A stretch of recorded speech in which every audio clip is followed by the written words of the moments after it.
andai-andai kata Umar, dalam berdoa itu hanya boleh satu permintaan yang kita minta kepada Allah, maka kata Umar, tak kupinta yang lain kecuali satu yang kupinta kepada Allah, berikan kami pemimpin yang adil, berikan kami pemimpin yang adil. Lalu sahabat protes kepada Umar, kami minta sehat wahai Umar, kami minta anak soleh, kami minta rizki, kami minta masuk surga wahai Umar. Apa kata Umar? Selesai semuanya kalau kamu dapat pemimpin yang adil. Karena kalau kamu mendapatkan pemimpin yang adil itu akan memastikan kamu dapat rizki semua, maka kamu tak perlu minta rizki lagi. Pemimpin yang adil itu akan memastikan kamu sehat semua, maka kamu tak perlu minta sehat lagi. Kami mau masuk surga wahai Umar, kalau kamu dapat pemimpin yang adil, tak ada peluangmu untuk melakukan perbuatan maksiat. Pemimpin yang adil itu akan memastikan kamu masuk surga. Kami ingin anak soleh wahai Umar, doa-doa kami ingin dapatkan anak yang soleh. Kalau kamu dapat pemimpin yang adil, kata Umar, anak-anak kita semua akan jadi anak-anak yang soleh, kata Umar. Maka tak kupinta yang lain, kupinta satu saja, kata Umar, berikan kami pemimpin yang adil. Allah memberikan penghargaan yang luar biasa untuk pemimpin yang adil. Salah satu di antara penghargaannya adalah besok di hari kiamat ada 7 kelompok manusia yang Allah beri perlindungan, dan Allah tak beri perlindungan kepada yang lain-lain. 7 kelompok manusia ini Allah beri perlindungan. Siapa yang pertama? Imamun adilin. Allah berikan perlindungan untuk pemimpin yang adil besok di hari kiamat. Bukan ulama, bukan ustadz, bukan orang yang rajin baca Al-Quran, bukan orang yang malam-malamnya penuh dengan tahajud, bukan orang yang rajin puasa. Tapi siapa yang Allah beri perlindungan pertama? Pemimpin yang adil.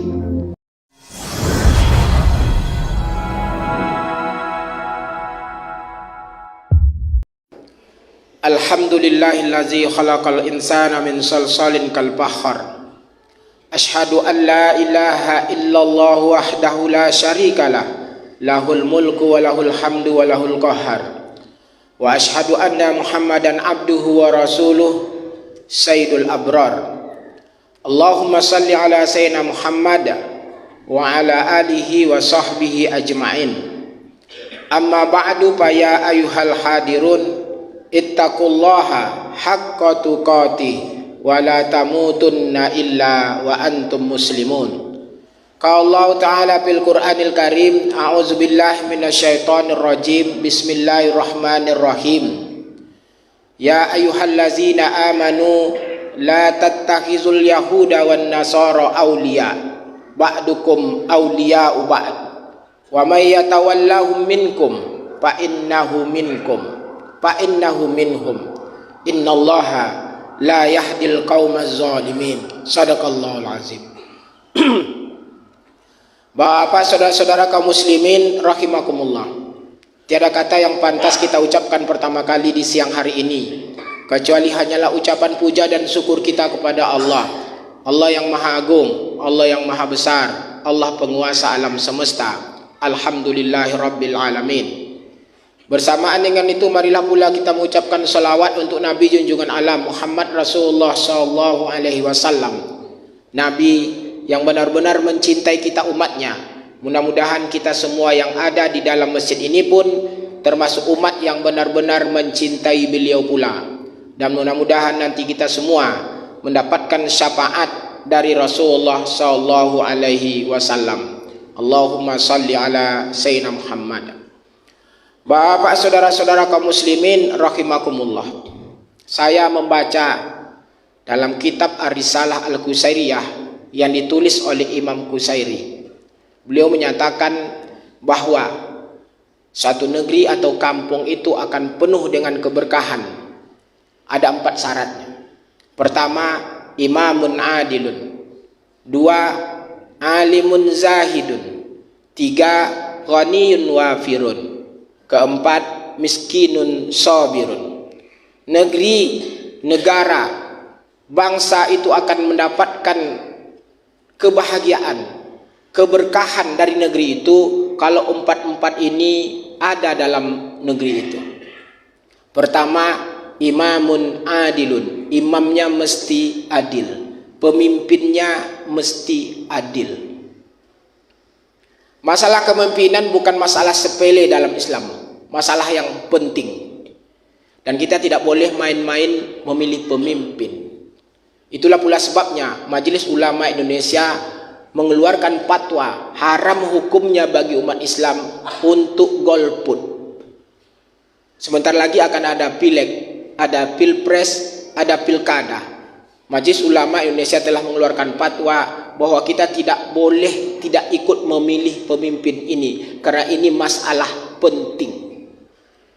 Kalau pemerintah menetapkan bahwa pada tanggal itu tanggal merah, maka bapak-bapak mesti hadir memberikan suara ketika memilih pemimpin ini. Karena kalau dapat kita pemimpin yang tidak adil, sengsara negeri ini. Satu kali Umar bin Khattab radhiyallahu an menyampaikan kalimat di depan para sahabatnya. Kalau, kata Umar, kalau dalam berdoa itu hanya boleh satu yang kupinta. Kita kan boleh minta banyak-banyak dalam doa, minta sehat, minta rezeki, minta anak soleh, minta masuk surga. Dalam berdoa boleh tamak, boleh laba. Yad'una rabbahum khaufa wa tama'a. Kita diminta untuk berdoa itu minta banyak-banyak kepada Allah Ta'ala. Andai-andai, kata Umar, dalam berdoa itu hanya boleh satu permintaan yang kita minta kepada Allah, maka kata Umar, tak kupinta yang lain kecuali satu yang kupinta kepada Allah. Berikan kami pemimpin yang adil.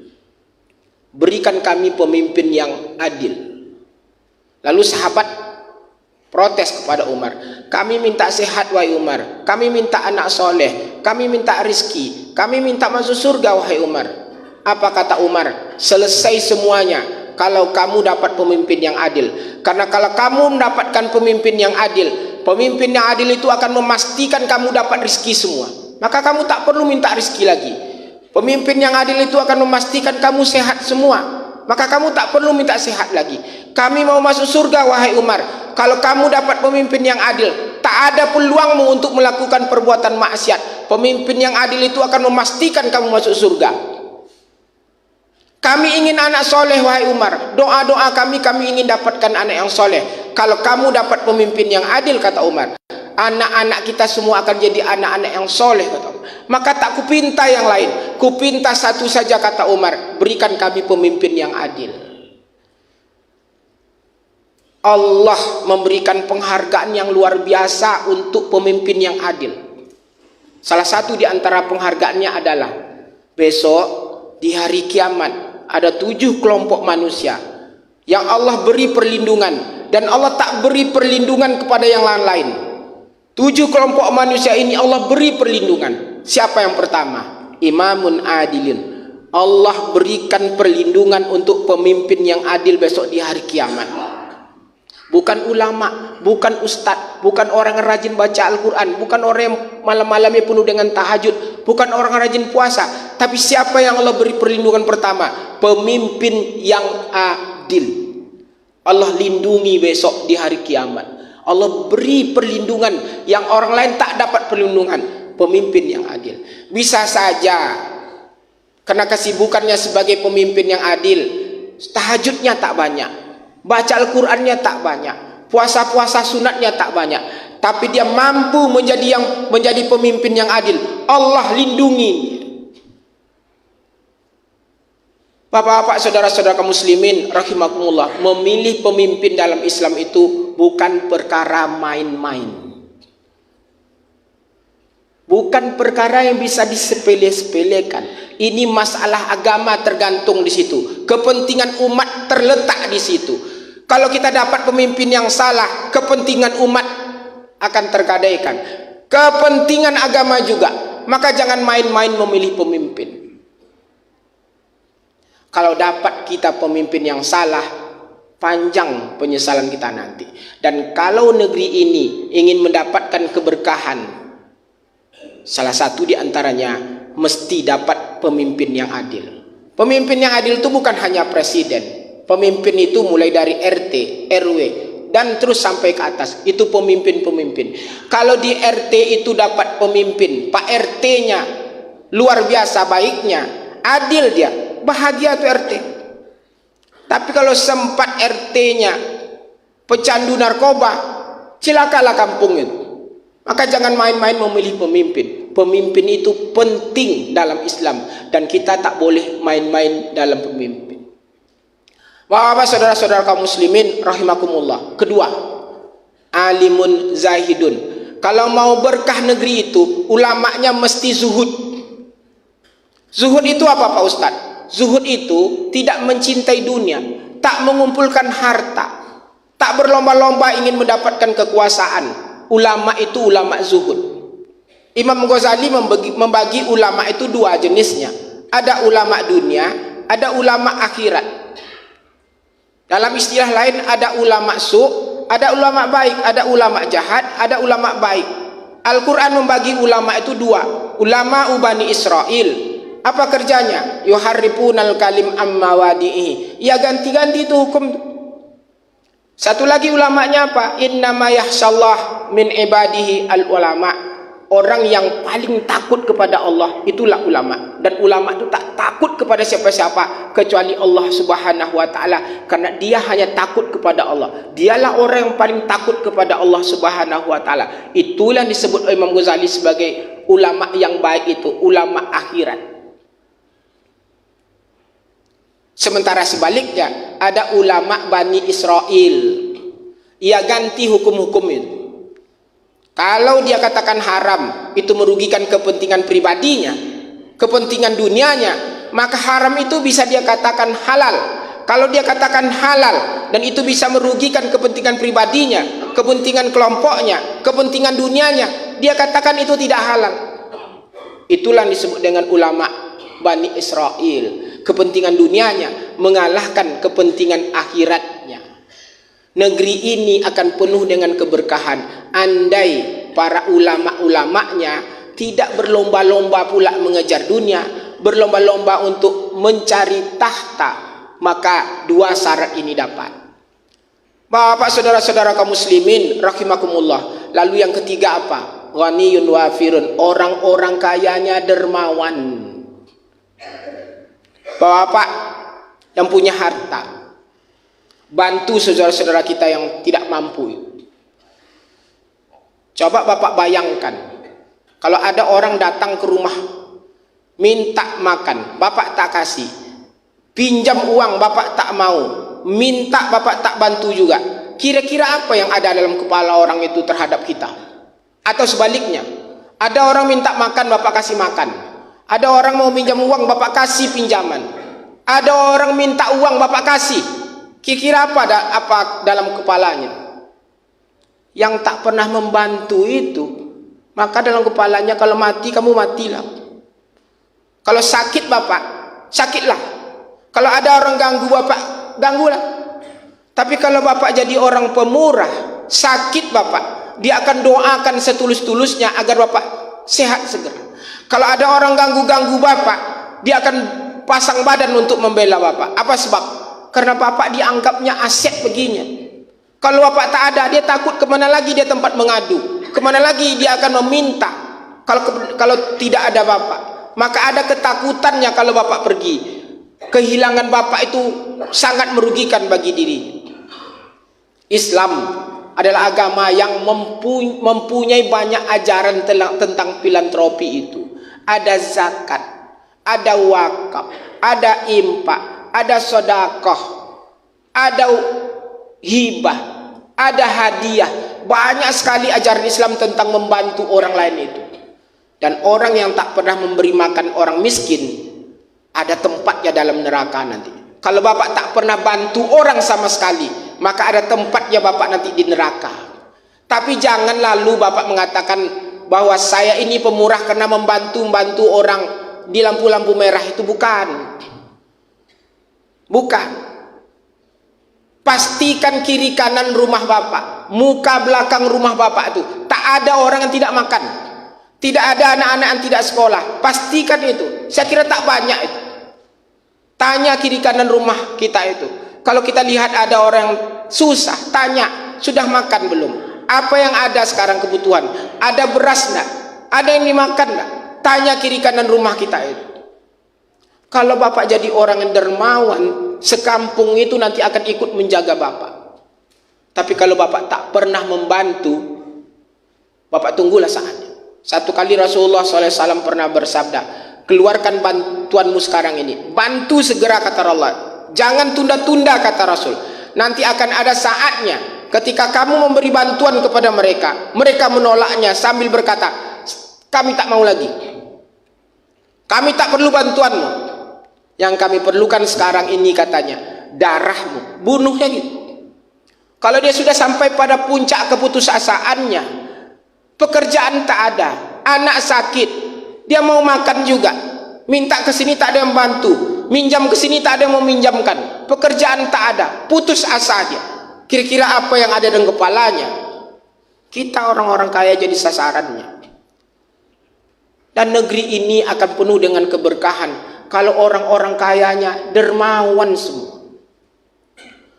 Bapak, saudara-saudara kaum muslimin rahimakumullah, terakhir, orang-orang miskinnya sabar. Kalau ada di antara bapak-bapak ini orang miskin, sabarlah. Karena banyak beruntung orang miskin ini daripada orang kaya. Sekarang seperti tak enak hidup orang miskin ini, tapi besok di hari kiamat orang-orang miskin ini diuntungkan oleh keputusan Allah terhadap orang-orang miskin itu. Tapi syaratnya orang miskin ini mesti sabar. Orang miskin duluan masuk surganya daripada orang-orang kaya 500 tahun duluannya. Andai surga itu bisa lusuh kumal, maka lusuh itu surga baru masuk orang-orang kaya. Duluan orang-orang miskin ini masuk surga. Apa sebab? Karena tak banyak periksanya. Orang-orang kaya ini banyak periksanya. Tanyalah kepada saudara-saudara kita yang pernah diperiksa oleh tipikor, oleh jaksa, oleh penyidik mana saja. Satu aja masalah yang ditanyakan bisa berbulan-bulan, saking lamanya. Besok yang periksa kita tuh malaikat dan tak bisa bohong. Di dunia kita masih bisa bohong. Besok orang miskin ini tak banyak tanyanya, cepat masuk surga. Itulah sebabnya para sahabat-sahabat Nabi itu memilih hidup untuk miskin. Bahkan termasuk baginda yang mulia Rasulullah SAW. Nabi Muhammad, kalau ia ingin hidup mewah, dia bisa hidup mewah. Kalau dia mau berpesta pora dengan harta yang Allah berikan kesempatan kepadanya untuk kaya, Rasulullah SAW bisa kaya raya. Tapi Rasulullah SAW tak memilih hidup untuk seperti orang kaya. Dia memilih hidup miskin. Maka ada hadis, walaupun sebagian para muhaddisin menyebut hadis ini dhaif, tapi untuk memotivasi kita. Ada Rasulullah SAW pernah bersabda, apa katanya? Rasulullah SAW berdoa kepada Allah, Allahumma ahyini miskinan wa amitni miskinan wahsyurni yaumal qiyamah ma'al masakin. Ya Allah, hidupkan saya sebagai seorang miskin, wa amitni miskinan, matikan pula saya dalam keadaan miskin, wahsyurni yaumal qiyamah ma'al masakin, dan kumpulkan saya besok di padang mahsyar bersama orang-orang miskin. Dan faktanya Rasulullah SAW hidup seperti orang miskin. Rasulullah SAW meninggal dunia, wafat tidak meninggalkan harta sedikit pun, bahkan untuk putrinya tercinta Fatimah Az-Zahra. Dan besok Rasulullah SAW berkumpul dengan orang-orang miskin di padang mahsyar, bukan dengan orang-orang kaya. Itulah sebabnya para sahabat ikut-ikut pula untuk hidup gaya miskin. Kenapa? Karena ia ingin berkumpul dengan Rasulullah SAW besok di padang mahsyar. Adalah Ibrahim bin Adham, diberikan harta lebih kurang 10.000 dinar. Kalau dirupiahkan sekarang lebih kurang sekitar 40 miliar atau 4 miliar. Tapi dia menolaknya sambil berkata, saya tak bisa menerimamu, karena saya takut dengan saya terima harta ini, dalam catatan malaikat saya dibuangkan dari kelompok orang-orang miskin. Saya tidak mau terhapus nama saya dalam catatan malaikat sebagai orang-orang miskin. Apa sebab? Karena ia ingin mudah besok di akhirat besok. Maka kalau ada di antara bapak-bapak yang hidupnya susah sekarang, yang miskin, sabarlah. Jangan nipu, jangan buat kejahatan, jangan melakukan perbuatan-perbuatan yang itu nanti merugikan bapak. Di dunia sudahlah miskin, di akhirat tak dapat apa-apa. Takdir tentu ada bagi kita, maka sabarlah atas takdir yang Allah tetapkan itu, karena besok Allah ganti atas kesabaran kita dari hidup yang miskin ini. Bapak, saudara-saudara kaum muslimin rahimakumullah, negeri ini akan berkah sekali kalau pemimpin kita adil, ulamanya zuhud, orang-orang kayanya dermawan, dan orang-orang miskinnya sabar. Kalau ada di antara kita ini yang jadi pemimpin, jadilah pemimpin yang adil. Kalau ada di antara kita ini ulama-ulama, ustadz-ustadz, buya-buya, jadilah ulama yang zuhud. Kalau ada di antara kita ini orang-orang kaya, jadilah orang kaya yang dermawan. Kalau ada di antara kita ini orang-orang miskin, jadilah orang-orang miskin yang sabar. Barakallahu li wa lakum fil Qur'anil Karim, wa nafa'ani wa iyyakum mimma fihi minal ayati wa zikril hakim, wa taqabbala minni minkum tilawatahu innahu huwas samiul alim.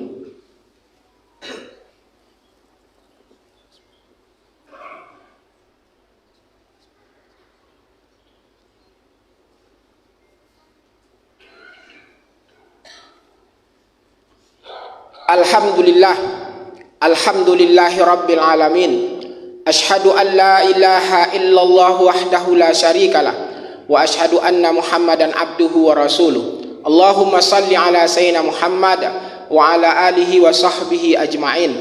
Amma ba'du, fa ya ayyuhal hadirun, ittaqullaha haqqa tuqatih wa la tamutunna illa wa antum muslimun. Qala Allah Ta'ala fil Qur'anil Karim, a'udzubillahi minasyaitonir rajim, bismillahirrahmanirrahim. Innallaha wa malaikatahu yusalluna 'alan nabi, ya ayyuhallazina amanu sallu 'alaihi wa sallimu taslima. Allahumma salli 'ala sayyidina Muhammad wa 'ala ali Muhammad kama shallaita 'ala Ibrahim wa 'ala ali Ibrahim, wa barik 'ala sayyidina Muhammad wa 'ala ali Muhammad kama barakta 'ala Ibrahim wa 'ala ali Ibrahim fil alamin innaka Hamidum Majid. Allahumma ighfir lil muslimina wal muslimat wal mu'minina wal mu'minat al ahya'i minhum wal amwat bi rahmatika ya arhamar rahimin. Rabbana zallamna anfusana wa in lam taghfir lana wa tarhamna lanakunanna minal khasirin. Allahumma a'izal islam wal muslimin, Allahumma a'izal islam wal muslimin, Allahumma a'izal islam wal muslimin fi kulli makan wa fi kulli zaman. Rabbana hab lana min azwajina wa zurriyyatina qurrata a'yun waj'alna lil muttaqina imama. Rabbana atina fid dunya hasanah wa fil akhirati hasanah wa qina azabannar.